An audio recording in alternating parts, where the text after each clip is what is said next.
The statue of Johnathan Thurston's been commissioned to recognise not only his accomplishments with rugby league, but also the role he plays as a leader, a mentor and a role model in North Queensland and beyond. Something that you don't think about, but when people start talking about it, yeah, it's going to be a proud moment for myself and certainly my family.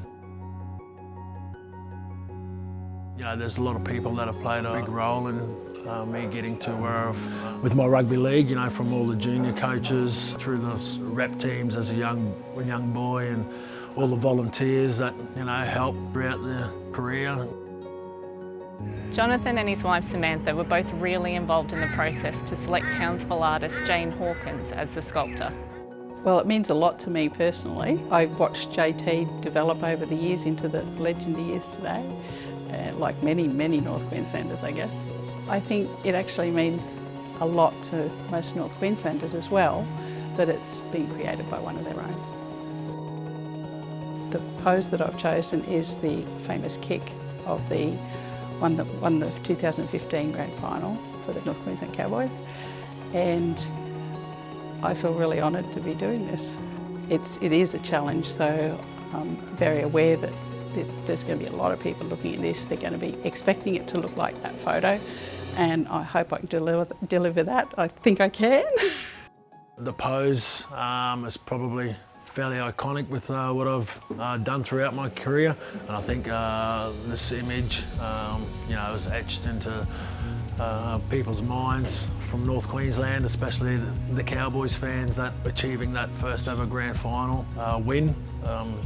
Yeah, it's something that everyone can relate to. So there's three key elements. There's the statue is of JT doing the kick. Then there's the plinth, that's so that people can get up on it and take selfies with him and interact with it. Around that plinth there's going to be an Indigenous design. No one can hold that pose, it's a really difficult pose.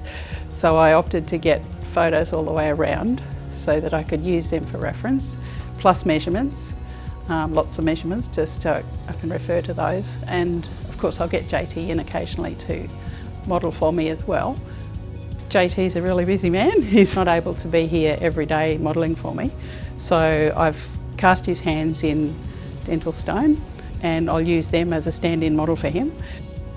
The armature is basically the skeleton of the whole thing. So it's built with some fairly heavy square hollow section steel, and so it's rigid enough to hold 150 kilos roughly of clay. And then once you've got the sort of the skeleton, as it were, right, you have to go build a bird wire thing around that frame, wrap the steel in paper and bits of other stuff to pad it out a bit. That gives me something for the clay to grip onto, and then I put clay over the top of that. Well, the clay will take me about 3 to 5 weeks to model. I start off roughing it out and then I'll get JT to model for me a bit, and then I'll mostly use the photos and the measurements. As soon as I've got it done, I'll get the foundry up to make the mould, because you've got to keep the clay moist. If it dries out too much, it cracks and shrinks, and then you've got to repair it and whatever. Yeah, the process has been fun. You know, Jane and Steve have been very good, very thorough with everything that they're doing. I'm excited to be doing JT because he seems to be the elite one that needs to be in bronze at the moment as far as the sports guys go. So, and so popular as far as the NRL goes, and just a great guy. Like, it's an honour to be doing it. The actual fabrication of JT requires a lot of steps, and it starts with Jane Hawkins doing the sculpture in clay. Then we had to go to Townsville and take a mould of that, and then from there we bring the mould back. We've created a wax out of the rubber and fiberglass moulds. From that, then Jane's got to come down, check the wax pieces and things like that, make sure everything's all right. Then we go to our, what we call our shelling process, which is the ceramic shell. Once we've got the shell from there, then we burn out the wax when we're left with our empty shell. From that point is when we start putting bronze in it. From the bronze, then we go to the sandblasters, we clean it all up. start cutting runners off, and that's when the fabrication of the bronze starts. So we have to put the bronze together, weld it. I think there's 8 or 9 pieces that we've got to put together. Even the pin in the bottom, well, that has to be absolutely correct and straight up and down to get the position right. There's a lot of work from there.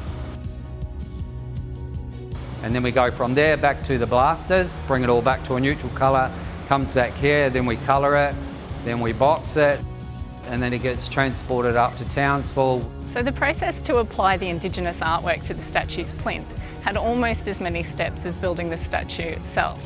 Initially an artwork was painted, that painting was then digitised. The digitisation was turned into a rubber liner that was placed inside the formwork into which the concrete was poured for the plinth itself. The artwork that I did up for Johnathan's for the plinth it's a journey, which in our language, my grandmother language, called Birang. It's where Johnathan Thurston grew up as a young fella through playing football, and made his NRL debut with the Doggies and up into Townsville, and that's where he's placed his whole life. He's got his wife, his children there. That's his home, and it's about him having connections in Townsville, and also he has his connection with his elders and his country, Gungri country back at southwestern Queensland. It's also about when he retires and where he goes out and do stuff in the communities with his Johnathan Thurston Academy. And we just want to thank the elders and Johnathan and also my elders for this cultural knowledge that they give me to share with a lot of people. It's big for a lot of our mob, Indigenous, Australian mob, also Torres Strait Islanders. It's the first ever statue that's been designed with an Indigenous artwork on it.